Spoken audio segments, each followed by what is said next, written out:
That's how we roll. Welcome to the chat where the deals get done. Real estate tips and a whole lot of fun. Think different, achieve your goals, and go to Real Estate Chat. That's how we roll. Hi there, thanks for joining us this week. Mike Cruz, broker owner of Reside, the real estate company, and I'm here with Brandon Rizik over at Allied Mortgage. Hey, Mike. And we're going to talk a little bit about today, kind of our motto, think differently and achieving your goals, kind of like a basics introduction to investing in real estate, looking at it as a long-term thing. Okay, absolutely. So, Sounds good. So tell me, Mike, before we get into that, tell me, what are we looking at in the market this week? Any changes from last? Steady. The market is very steady right now. Just before we walked in here, I was pulling up numbers just to see what's going on out there. Mm-hmm. And the big thing that caught me is I looked at, over the last 7 days, how many homes went under contract. And the number was 634. But then I looked at how many homes actually closed escrow. So these would be homes that went under contract a month ago. See if it's changed. Good comparison. It was only a difference of 2. 632 homes closed in the last 7 days versus 634 went under contract. Wow. So you really can't get any closer than that. Doesn't get more consistent. No way. So, that's cool. Is that good? I mean, I'd say that's a good thing. It's a coming decent from the market number. we were in, right? No, that's a great question. Is it a solid number? Me personally, I'd like to see it closer to 700, even 750. But it's a good, solid number, and it's been consistent with what we've seen over the last 6 months to even a year.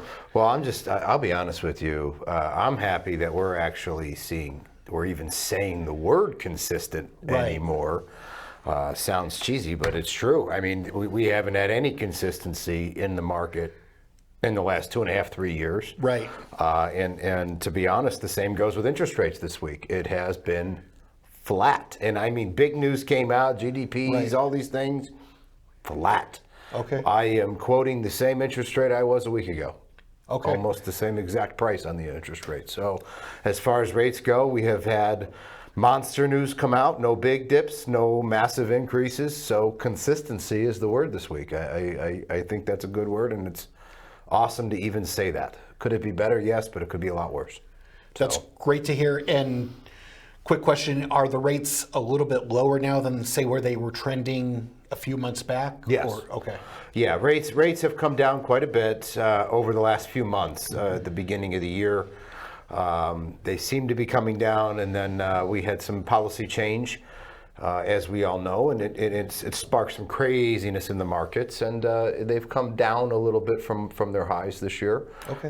Which is good. And again, it's staying very level, very consistently. Great. But overall, yeah, we're down for the year. So it's a good thing. Mm-hmm. So heading in the right direction, it sounds like. Yeah, and consistency is important. It's important to our topic today, coincidentally. Investors want to see consistency. They want to see good. They want returns. So, as far as investors go, people always have different goals in mind. People ask me, how do you invest in real estate? And I says, well, you probably should talk to a realtor about that. But financially, I ask a few questions. I ask, what are your intentions? Are you looking for financial freedom? Do you have? Are you looking for a retirement plan? Are you looking just to diversify your portfolio? Right. With real estate, and I don't know, what questions do you have? I mean, I got to imagine they're pretty similar. They're definitely similar. We tend to focus a little bit more on the property type and what they do, ultimately what they want to achieve. Are they looking for short-term, consistent residual income every month where they're maybe paying cash for a property, or if they're going to finance with a large down payment? Mm-hmm. And are they looking for that rental income to help subsidize any other income they may have on a monthly basis? Or are they looking for a long-term investment where they're going to just sit and hold on to it and maybe use it as a vacation home or something along those lines? that's let's dive into that, because I got to tell you, like I said, me, it's a financial thing. I don't look at, houses or what it is, but when we lend, I get asked this question a lot. You said type of property. Right. Tell me about that. So type of property. So you're an investor, right? And hey, Mike, I want to buy a house. I want to buy an investment because the stock market is too iffy for me, right? Especially nowadays, right? But hey, I don't want to spend too much money. Is a condo a good investment, or do I need to go to a single family home? How do you answer that question? And we're going to sit and have that conversation. And what are your long-term goals? So if you want to be more conservative and more hands-off, a condo might be the right aspect and direction to go. With the condo, you're typically going to have a little bit higher HOA dues, something to think about.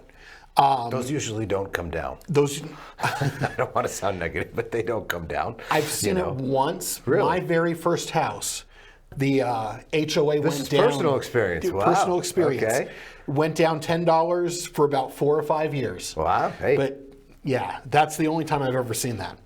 And that was, 25 years ago now. Yeah. But yeah, HOA fees typically don't come down.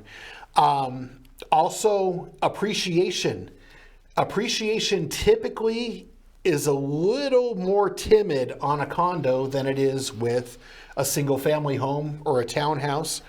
But also you can be a little more hands off because the HOA is typically going to take care of the structure itself, the outside of the building, the roof, any painting the exterior may need, stuff like that. So I'm an investor from out of state. Mm-hmm. I don't know. I'm going to use Oregon. I don't know why. I've never even been to Oregon, but I'm never going to use Oregon. So maybe because I want to go. So, Mike, I want an investment place in Vegas. I heard it's a booming market. Condo because I don't want any maintenance on it. I don't want to deal with it. I'll let the property manager take out the HOA fee, and I don't have to worry about that. I mean, is that what you're discussing? Is that if you're looking at a long-term investment? And it's going to also depend on the right property, whether it's a condo or single family home, depending on what you need out of it monthly. And also, if you are investing, and you could speak to this a little bit more, a condo's harder to finance. Yes.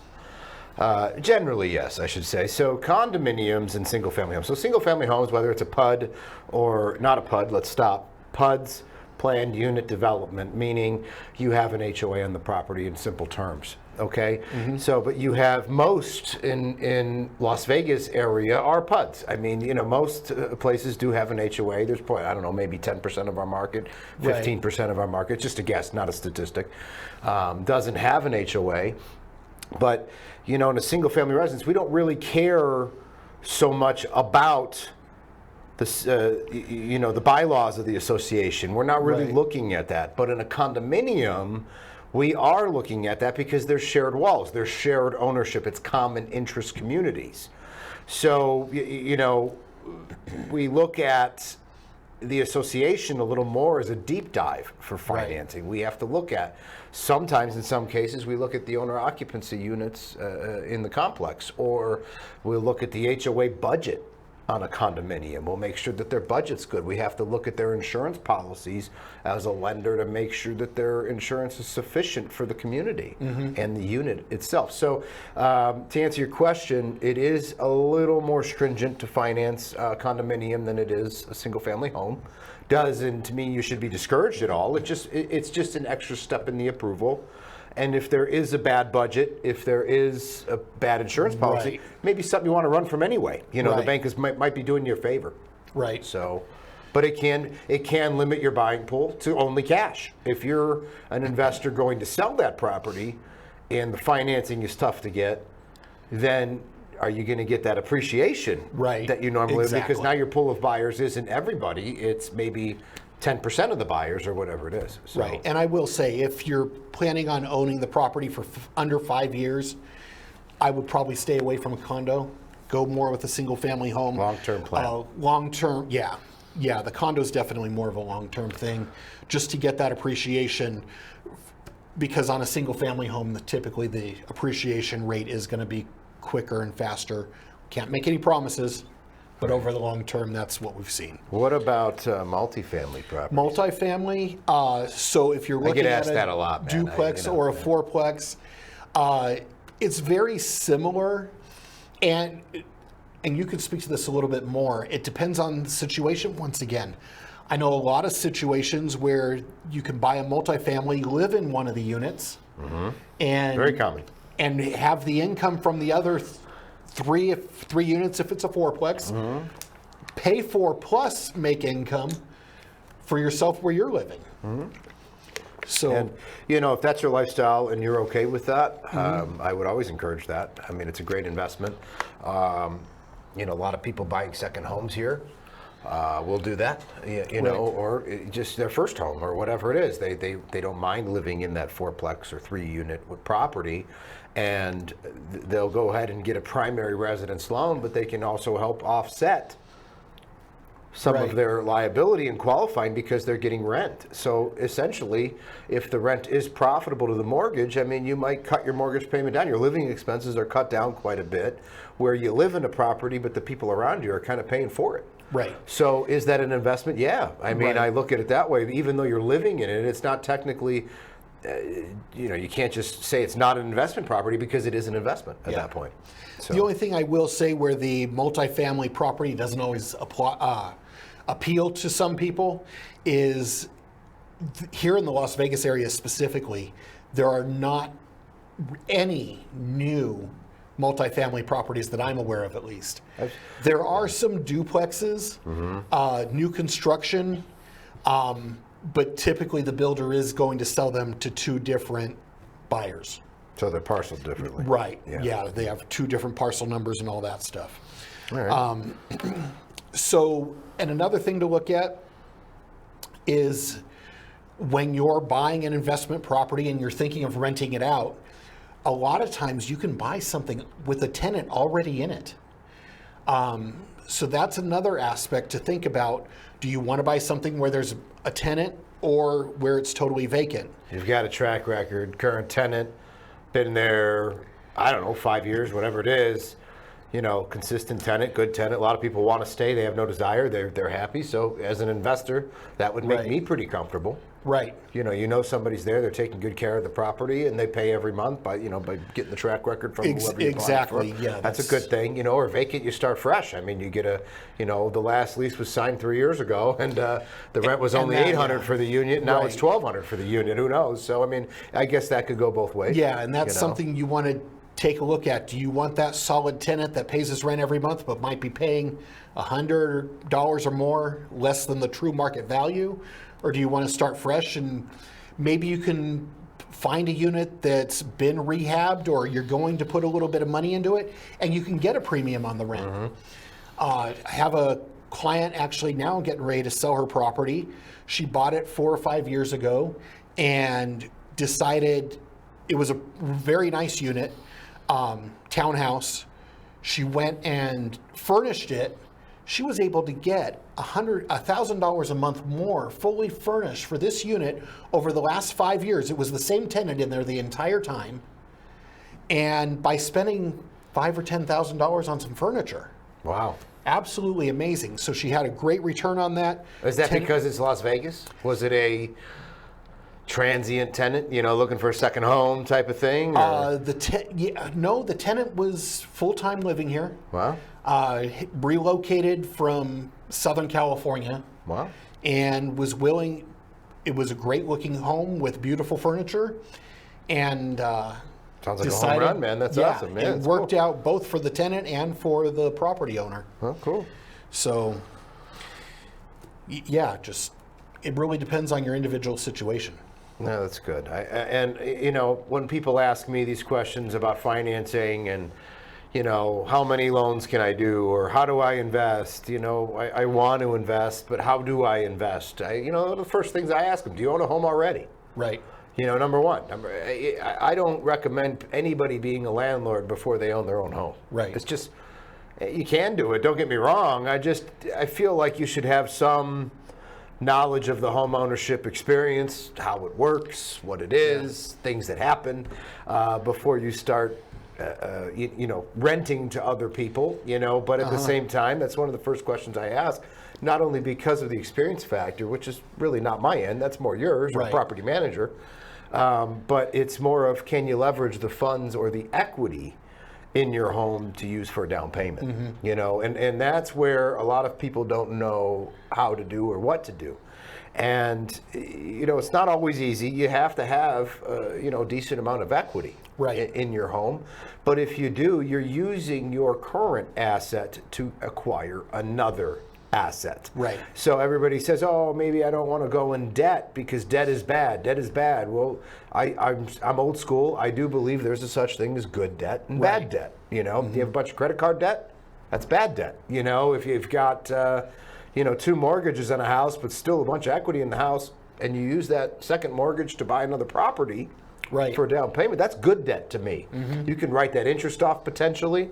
You can buy other properties. You can increase your portfolio, as we talked about earlier. Is that part of your financial freedom? Use the bank's money Right. to acquire that financial freedom in your portfolio and diversify it, whatever it is.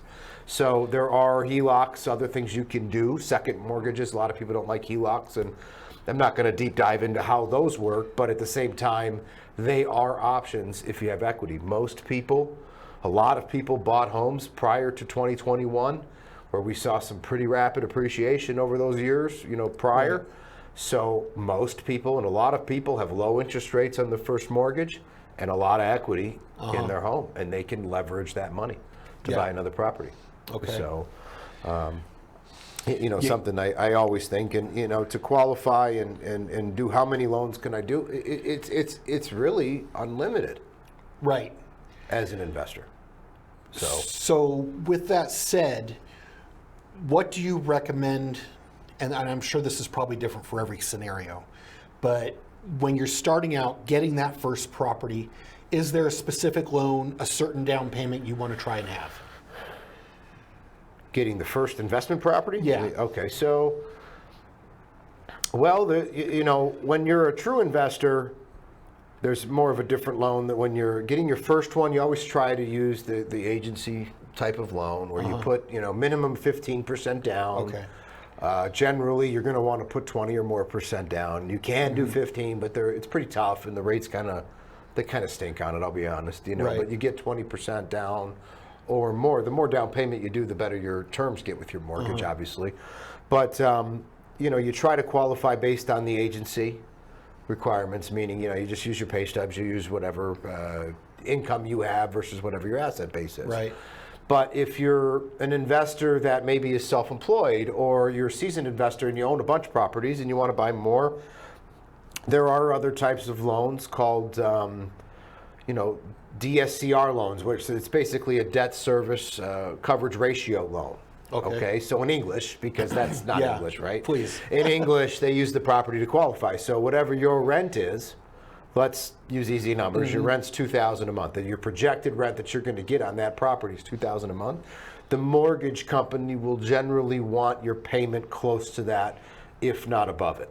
Okay. Okay, can you go lower? Yes, but your terms get awful. Right. So, but you want to keep your payment on the house $2,000 Okay. or less, where the rent is $2,000 or more. So you're telling me that if I'm going to buy a property, that let's say my monthly payment is $1,900 a month because I'm putting 20% down, and I can rent it for $2,100 a month. Yeah.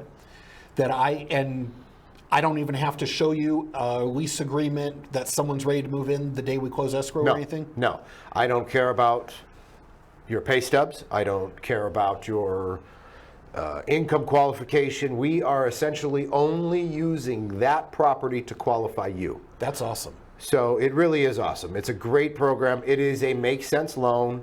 Believe it or not, it's technically a commercial loan, even though it's a residential property. Okay. That's how you get a loan on a plaza. That's how you get a Yeah. loan on an office building. When you're trying to buy a commercial property, they use the rent ratio. to qualify you. So they have, many years ago, but this is becoming more common now. In a residential market, they have used the rent to payment ratio to qualify the loan. Obviously, you have credit score requirements and Right. things like that, but you definitely do not need to worry about your taxes showing enough income or your W-2, your pay stubs or anything like that, because essentially the property is qualifying you Okay. for that loan.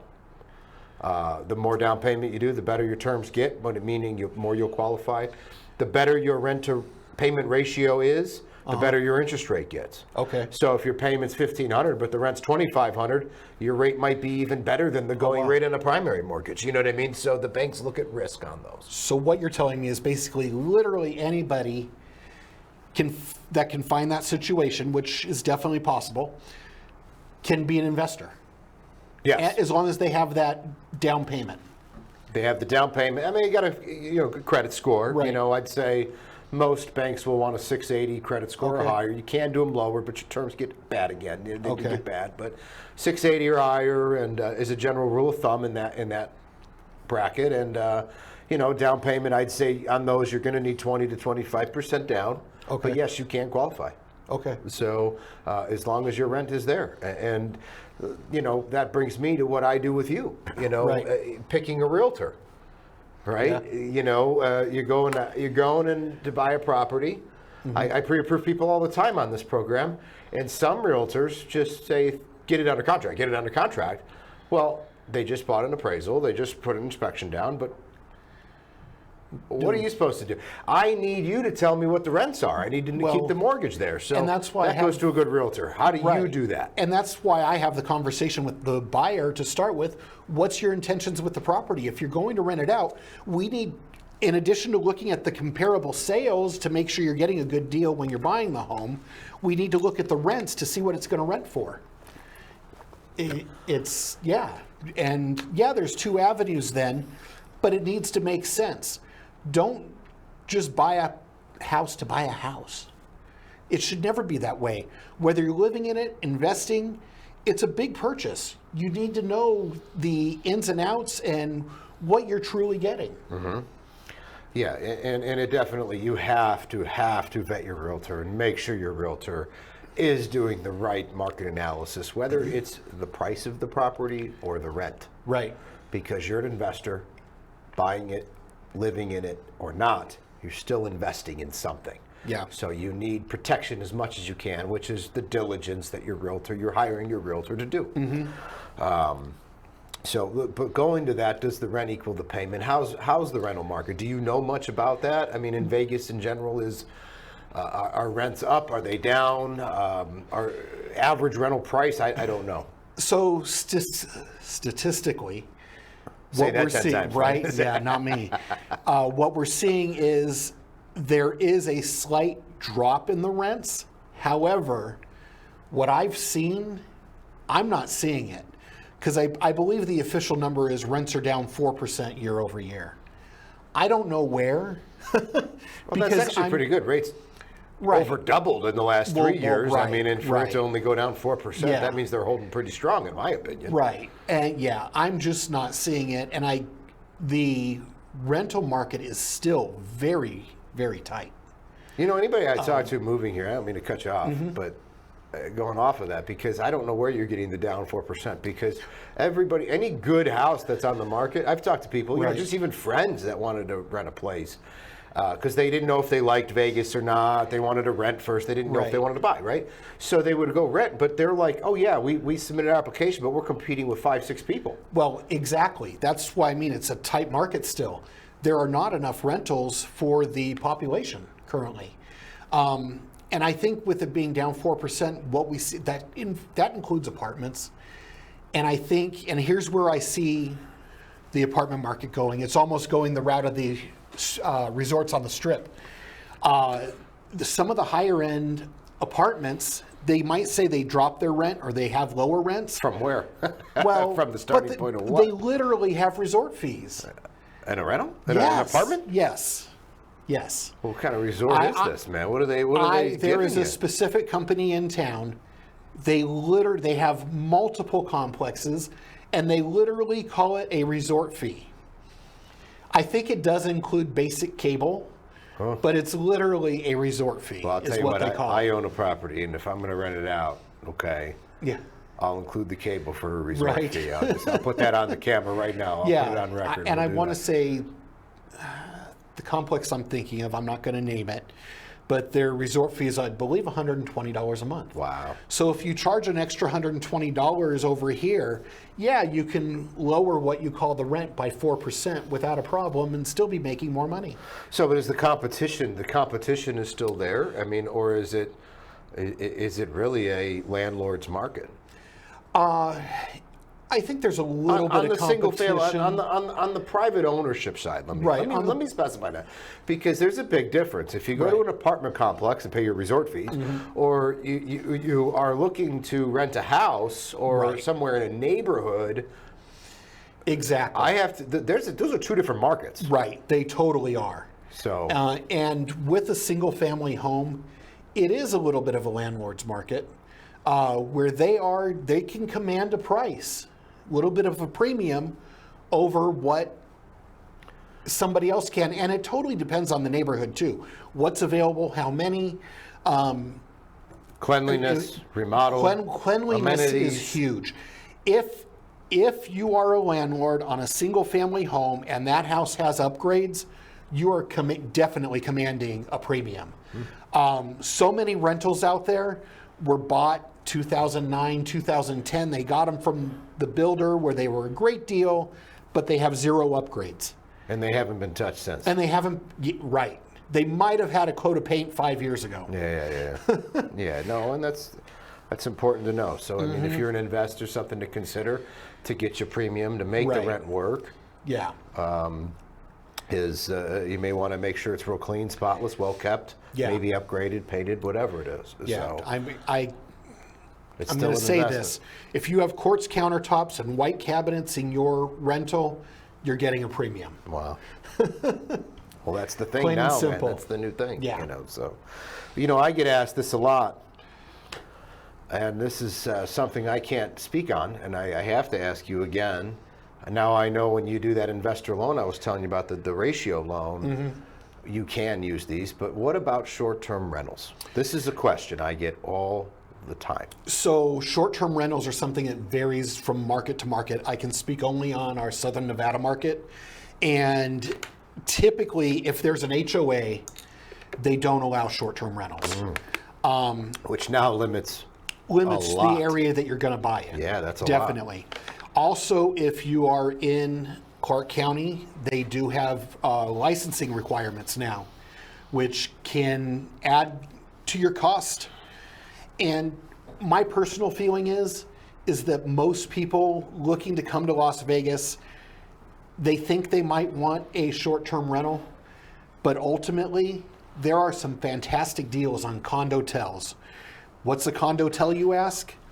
Here in Las Vegas, there's properties on the Las Vegas Strip. Well, that's a rabbit hole, Mike. You're going down a big rabbit hole. Yeah, I'm just going to touch on it for a quick second, though. Signature MGM is the best example I have, and I'm going to leave it at that, where you can rent it out as a hotel room through MGM, but you collect the vast majority of the income on the property. Huh? So, want more information? Ask the question in the comments, and I'll try and answer it for you. No, that's great. No, that's cool. But and then getting back to another question we got is a HELoan. What are these companies offering out there where they say they're offering a HELOC loan Leverage your with money. no payment? We just talked about leveraging. Yeah.